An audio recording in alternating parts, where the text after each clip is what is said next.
So this month, our theme is punk, which I think you probably already know.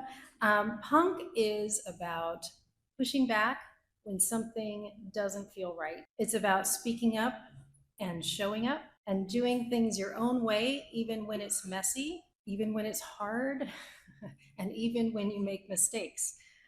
It's honest, it's raw, and it's a reminder that creativity can be a disruptor. So, as we went through the process of finding a presenter for this really fun theme, it was really clear to me that everybody had it was a very personal theme to everybody. And each person had their own perspective and their own story about what punk meant to them. So, settling on a single voice and a single perspective just wasn't feeling right. And so we switched up the format. We wanted to get as many people as we could in a half an hour. So we have 5 wonderfully diverse stories from 5 different speakers, 5 minutes each. I'm excited to see what happens. We have not done this format before, so it might be a little messy, and that's okay. But it will be honest, and I think it will also be inspiring. So, our speakers today are Plus Aziz, Suzanne Weller, Joshua Gupil, Tanya Carrington, and Lucinda Burt. And we are going to start with Plus Aziz. Plus Aziz is a musician and a cultural bridge builder who weaves Kuwaiti dialect into punk, grunge, and indie rock, and he now lives in Seattle, crystallizing his vision of conveying Arab angst through the bliss of rock music. Thank you, Lee. All right, let's see if I can get the clicker right. Let me know when the clock is ready. As a Kuwaiti kid looking out into the world, the meaning of punk unfolded in an amalgamation of cultural expression from different eras. The first impression, though, happened to me at a grocery store when I found myself in front of the TV display airing the music video for Smells Like Teen Spirit 5 years after its release. I became a die-hard rock fan, waking up past midnight on school nights to record my favorite music videos on MTV, VH1, Channel V, on VHS tapes, accumulating 18 tapes by the time I was graduating. I would rediscover the meaning of punk time and again through acts like At the Drive-In and The White Stripes, all of which express this ethos in very different ways. Thanks to my friends, Web 1.0, and a solid connection on the black market, I became immersed in this amorphous culture. Over the years, I would gradually embrace all things countercultural, including the Beats, the Beat Generation, the hippies, James Joyce, and in Saudi Arabia, the Sa'alik poets. My first punk act, though, would be to shave my mustache. And the Arabic word for someone who's without a mustache is amlat. And this is someone who's lacking in his masculinity, someone not to be trusted, lacking in their pride, And as a democratic society, Kuwaitis discuss all kinds of eccentric ideas, but we tend to dress and kind of carry ourselves and behave very conservative. So shaving your mustache is a big no-no, especially in middle school. But I quickly grasped the risk and reward that's associated with being myself early on. Something else happened. I wrote a paper for an English class about the Sex Pistols. And in this process, I ended up reading Dick Hebdage's Subculture, which is a sociological book about punk style. I saw punk now not simply as, it wasn't through music videos and these rock star aesthetics. It became it started to deeply shape principles that I live by, the work ethic and the sense of purpose. And one key decision that I made at that point is to sing in my native tongue.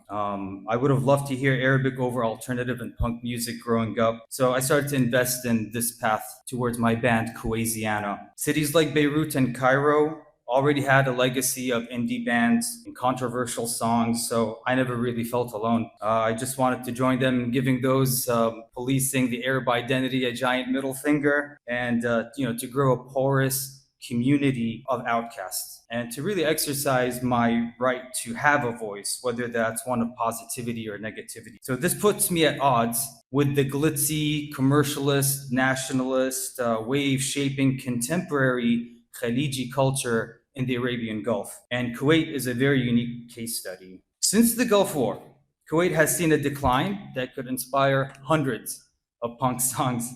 Increased rates of divorce, obesity, petty violence, more car accidents, book bans, more gender inequality. There's a lot of environmental degradation. Education worsened. Xenophobia was normalized and seen epic scales of corruption. As Kuwait grew less tolerant of new ideas and a sense of lawlessness prevailed, actors and artists started to voice their concern on national TV. And after a steep decline in creative output, everything from street now is reconfigured to serve a commercial or ideological purpose. So it was clear to me that I need to relocate to pursue rock music in a meaningful way. So I did. While Kuwait has a robust history of reformists and figures who fight for constitutional rights, recent waves of citizenship revocations have us all walking on eggshells. Every Kuwaiti alive today has envisioned a scenario where their citizenship is taken away for something they say, write, or click on. Your citizenship can even be revoked for something that your dead grandfather did. So while you won't find Kuwaitis who look like your cookie cutter punks, people are building networks through the artwork, through the creativity that they provide, like us all here. And there are media personalities, there's activists, there's designers and thinkers who refuse to compromise their values. Many lay low. In fact, almost everyone is laying low, but some are out there crushing it, racking up thousands and millions of views and likes on whatever platform they happen to be on. It really goes to show you that being punk is an ethos more than an aesthetic that's confined to a music genre. It boils down to being true to yourself and the distance you're willing to go to self actualize. Thank you. Wow, that was powerful. And our next presenter is Susan Weller. She is a leadership coach and a host of the Courage Effect podcast, who helps people lead with courage over comfort. And when she's not coaching, she is singing, cooking, or hanging out with her rescue dog, Bacon, in Seattle. Welcome, Suzanne. Hey everybody, that's a hard act to follow. So when I say punk, what words does it evoke for you? Shout it out. Rebellion. Music, rebellion, what else? Anarchy. Community. Badass, yes. So much there, right? Punk is so many things, just as Lee was saying as we started this conversation. It holds so many ideas and emotions, strong ones, and it really is the ultimate provocation. So I want to talk to you about punk being the ultimate provocateur, because when we look at the true definition of provoke, it's not a great definition. I mean, there's a lot of negativity that comes along with this. And yes, punk lives in that space where sometimes it wants to truly challenge you and fight a little bit, but it wants to put you in that unwelcome space to stimulate something that maybe you're not comfortable with. But if you're like me, maybe that uncomfortable space is also thrilling. Maybe what's ugly is also beautiful. So let's talk about punk as provocateur. This was what brought me to punk, the music. I grew up in Southern California in Orange County in the 80s. This was such a huge part of me. It shaped me. Just going to see the bands, hearing Exene Cervenka's just siren call, Iggy Pop writhing on the stage, Joy Ramone's guitar, all these things. I loved it. I was so in. It was like a full-body fuck you to the world. And even though I grew up in a liberal household, I still wanted to be different. I felt like I wasn't able to truly be me in my Southern California upbringing. So I cut my hair, loved the feeling of the shaved, the razor on the neck, and I have to say, I still do. The sting of the bleach on my scalp, saving all my money up to buy that white leather jacket in London. I loved it so, and I was able to embody it. It gave me something different. It gave me a new identity. And I knew that I had pretty much accomplished what I wanted when my mom's friend looked at me and said, Oh, Suzanne, you look so severe. You'll never find a boyfriend. Which, of course, made me want to cut my hair shorter. So I was in, and it just really and truly made me who I was. Punk is all about pushing the envelope. It is about sitting in that tension of what is uncomfortable and what is potentially beautiful. What is the possibility? We are told through our entire lives, here's the script, right? We are trained to be a certain way in different countries, in different environments, but we are always told what you should look like, what you should think, what you should talk about.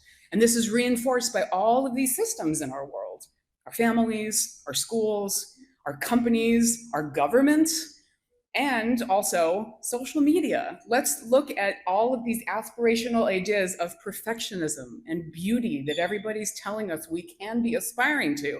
This is the life that you can have if only you do this. So, as we're being delivered this perfect idea, we're also being reminded of what we aren't, what we lack. Flaws are what we are potentially about. How do we embrace those flaws? How do we actually look at them differently and identify with them, continue to identify with them in our lives? So, what if we rip up the script? What if we embrace punk now, every day? Because punk needs you. The world needs you. Embrace your flaws. My husband gave me this phrase when we first started dating: imperfection is beauty. And that is a gift, and that is a gift that I give to all of you. How can you look at your flaws and flaunt them, not hide them, not be ashamed of them, but embrace imperfection for what it is? Because at the end of the day, as I said, the world needs you. I invite you to let punk in. Be imperfectly beautiful. Thank you.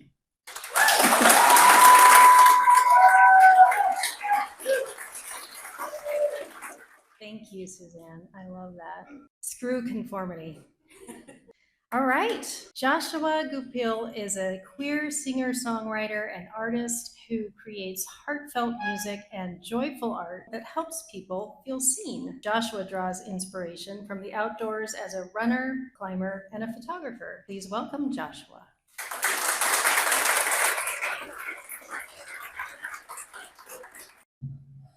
Hi, I'm Joshua, and I am a singer-songwriter and artist here from the Seattle area. And over the past couple of years, I've released an album, a couple singles, and dozens of designs, illustrations that you might have seen floating around the city as postcards. And when I first started these projects, I played it pretty safe. But over time, I learned some lessons that have helped me to take a more punk approach to my music and my art. And I'm not classically trained to do either of these things, which I think is pretty punk, right?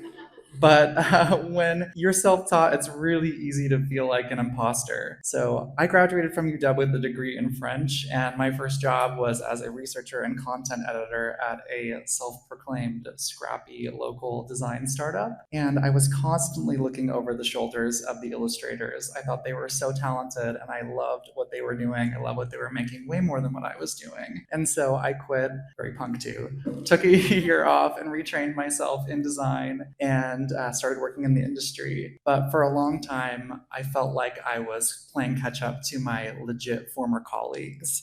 And that just kept me really doubting myself and taking myself way too seriously. And it wasn't until I started my music project, Wicked Mouth, and my design and illustration project with one of my high school friends called Wug Prince, that I really learned the power of saying yes to creativity even when self-doubt starts to creep in. And these two projects taught me so much about finding joy through creativity. And so I have like 4 punk principles that I sort of repeat in my head to sort of battle that perfectionism, and I hope that they can maybe help you too. And so number 1 is take yourself less seriously, because if you think no one else is anyway, then why are you? So for me, in my music, that looks like really dialing up that early 2000s pop punk nasal voice that's so fun to listen to and so fun to sing in. And in my art, it means proudly embracing queer culture, and making quirky, fun, cheeky designs. Because if it makes me laugh and it brings somebody else joy, then it's probably the right direction. And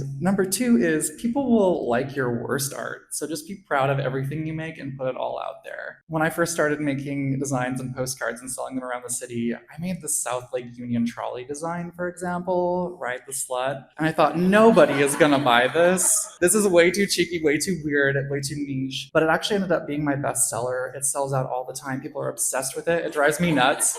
I thought it was my worst art, but it turns out it's actually the best. So number 3 is a cease and desist is kind of a love letter, right? So like I said, I graduated from UW. I grew up in the area. I love the Space Needle. And so I wanted to include all these like icons that I love in my art and my illustrations. Turns out if you try and sell those, you'll get a takedown notice rather quickly. And it will include a link to a very unpunk page on their website that says how you can and cannot use the image of the Space Needle, for example. But instead of taking that as a blow to my ego, I just decided to take it as a sign that the people, the icons that I care so much about in the city were finally taking notice of my work. And finally, number 4 is no one gets you, but they want to. So feedback is punk. Sometimes it's good, sometimes it's bad, sometimes it's helpful. It's very noisy, it's loud, it gets in your head. But it's great because it means that you're putting yourself out there, and that's super important. Super difficult to put yourself out there, be vulnerable, expose yourself to the world. But unless you are publishing, promoting, and building community, you're never going to unite and inspire others and improve your art. So with that, I just want to say thank you so much to everybody up on the screen, everybody not on the screen, all of you out there, and the Creative Mornings team. I've been so lucky to grow and learn from watching other creatives my whole life. And so I just can't wait to meet even more of you. So there's a QR code there if you want to scan it and check out my music, check out my art, and say hello. I'd love to meet you.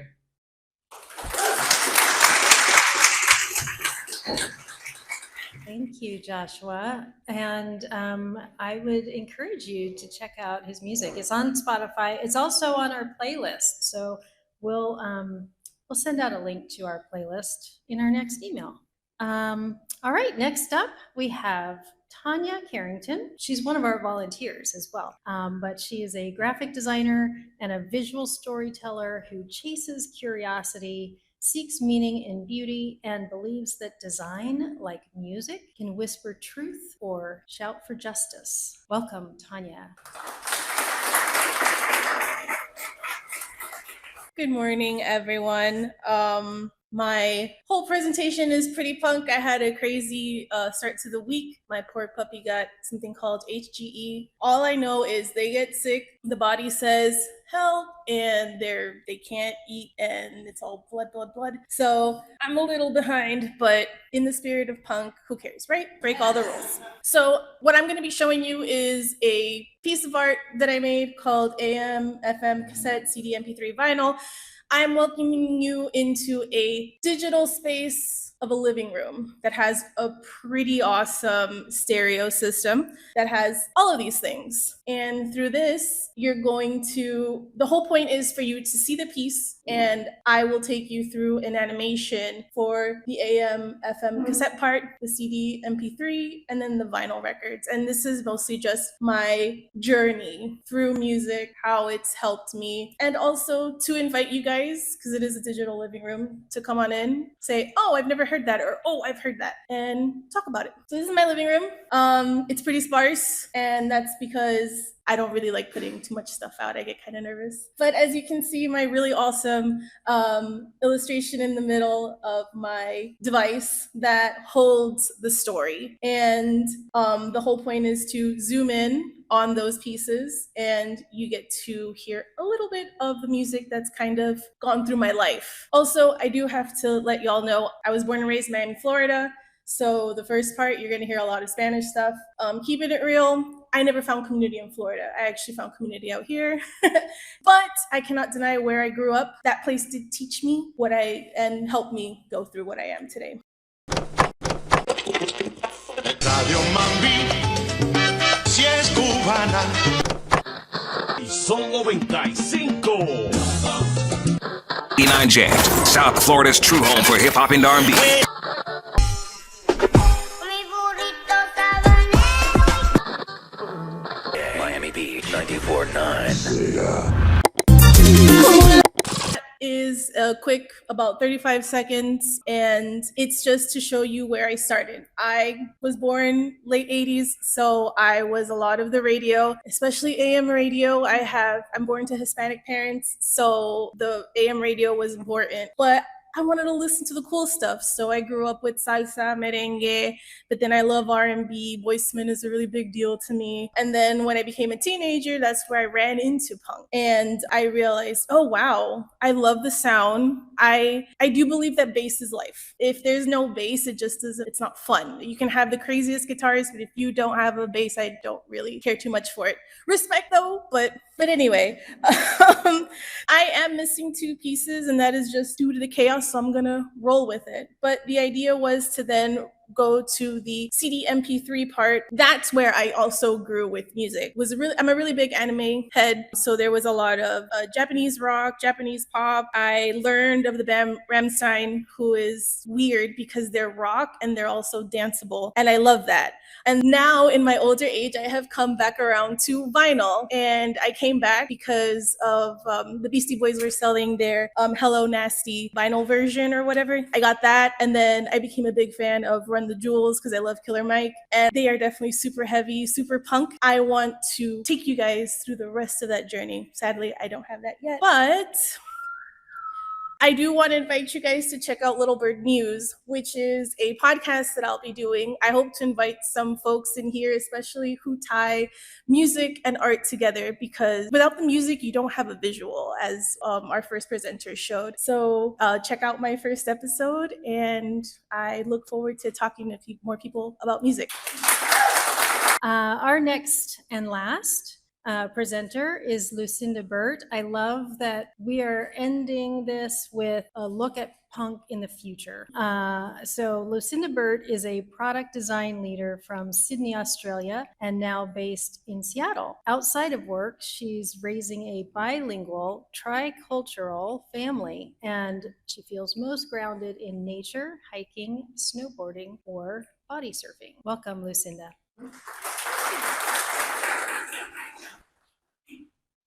I'm feeling so inspired by all the talks that I've seen so far, but really excited to kind of bring this home. So look, like a lot of other people in the design industry, I've been building with AI. I've been playing with the tools, really seeing where they can take us. There's no escaping AI. It's everywhere. It's in my phone.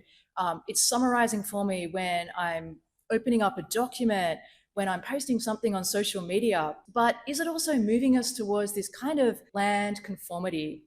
If you've been spending any time with vibe coding tools like Lovable, V0, Bolt, you'll be dazzled by how quickly it can pull together an interface, but then be a little bit dispirited by how flat it really feels. AI really defaults for this sort of conformity and efficiency, not originality. And when that happens at scale, it kind of feels like design starts to lose its soul. There's also something a little bit icky about the way it's sort of remixing things and flattening it down into an aesthetic. These images are kind of nice to look at, but they're missing that magic and childlike wonder that makes the Studio Ghibli films so special. AI is definitely making things easier, it is lowering barriers, but it's also making things more the same. So here's the idea. If AI is becoming the system, maybe punk is how we break it. So let's take a look back at some iconically punk images. I love the music, but as a designer, it's the images that kind of light me up. So this work by Jamie Reed for the Sex Pistols, it's chaotic, it's raw, but really Jamie was using some of the tools that he had at his disposal. He was a recent art school grad. He couldn't afford the then industry standard of Letraset, so it made sense to rip things up to collage. Same with Linda Sterling. She was in art school, but feeling really frustrated and limited by just using paints and pencils. She began to look at magazines and photo montage to explore these ideas of multifaceted feminism. But I'd argue that punk kind of goes beyond aesthetics. It's not just a style. Punk was and is a mindset. It's about this spirit of creative rebellion. You can see that in the way that punk fans would rip up and customize their clothing with safety pins and hand-scrawled letters. And, years later, Shepard Fairey taking on some of these ideas to really celebrate the skateboarding subculture. Or even in the street art by Banksy, these provocative images that leave us with sort of messy, lingering questions. So what can we take as we are moving into this world that is increasingly going to be impacted by AI? that's going to ask us to maybe use AI tools. Well, here are some principles that I would encourage us to keep in mind. Stay weird. It's okay to be creative and chaotic and a little bit messy, to play, to experiment. Take a stance. Think about work that actually stands up for something, and that actually might also help it stand out. Don't be afraid to break the grid. It's important to know the rules, but we also push creativity so much further forward when we choose not to follow all of them. And remember that AI is just a tool. There's no reason why we can't use it like scissors and glue. It's a medium, it's not the message. So here's some work that's been inspiring me. I love this sort of like loopy, gloopy, blobby lettering by Anna Mills. She works with tons of bands. It's deliberately lo-fi. She's not using AI at all. And so sometimes the boldest thing to do is to say, hey, that tool's not right for this particular project. But then I also look at some of the beautifully crafted consumer electronics of teenage engineering. And I remember that punk is also about that mindset. So doing things that are sort of breaking the rules and just charting your own course, like setting a pay what you want pricing model, or choosing to take years to develop a product. And then I also look at these sort of like fun websites, like this portfolio by Becky Orpin. Go check it out. It's got some really cool little interactive elements and game-like pieces that are actually now so much easier to create because of AI tools. So just because you're using AI doesn't mean that it needs to have this kind of sheen of glass morphism. And then I also love these visuals by Muhajid Jamal, who's a trained photographer. He understands sort of balance and light, but he's using AI tools the way those early punk image makers did, to kind of push beyond what you might be able to look at in reality and create these sort of provocative images that are bold, making us look twice and asking who should be at the center of the narrative. So let me leave you with this idea. AI can be a fantastic collaboration tool, but it's up to you to direct it, to think about how do you pull things apart? How do you break it? Don't be afraid to be messy, to be noisy. Be a provocateur. Thank you, Creative Mornings.